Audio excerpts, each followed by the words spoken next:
Dewalt just dropped these two brand new 54-volt Flexvolt chainsaws in the 45cm or 18-inch in the old scale, and the 50cm or 20-inch brushless chainsaws. Firstly, what they've got in common, they're both brushless and they both run off any of the 54-volt Flexvolt batteries.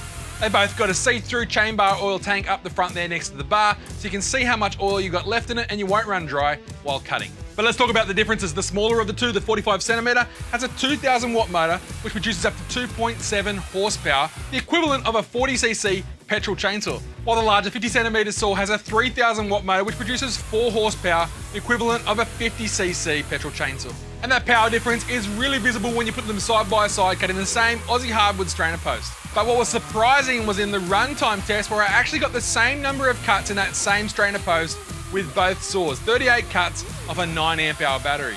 As a caveat, the biggest variable in any runtime test is the user, and I was finding that because the bigger saw was so powerful, I was pushing it a little harder and going a little easier on the smaller chainsaw, hence why they probably got the same runtime. But that was with the 9 amp hour. You can also put the 15 amp hour in both of them and get substantially longer runtime.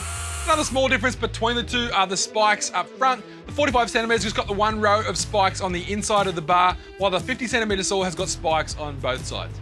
Like all chainsaws made in the last 50 years or so, you've got the chain brake up the front for your safety. And what's really great about these chainsaws, there's no pull start, there's no maintenance you have to worry about. You've just got to look after the chain tension. The tool for adjusting the tension is on board securely under the handle. You just got to loosen the two lock nuts, adjust the tension of the chain, lock them off again, and you're ready to cut. Either way, here you've got two very nice chainsaws, very easy to use and capable of cutting big stuff as well. If you'd like any more information on either of these chainsaws, make sure you hit me up in that comment section down below or go to sydneytools.com.au. You can also drop into your local Sydney Tools store and talk to any member of our team. Until next time, I'm Tim. Thanks for watching Sydney Tools TV.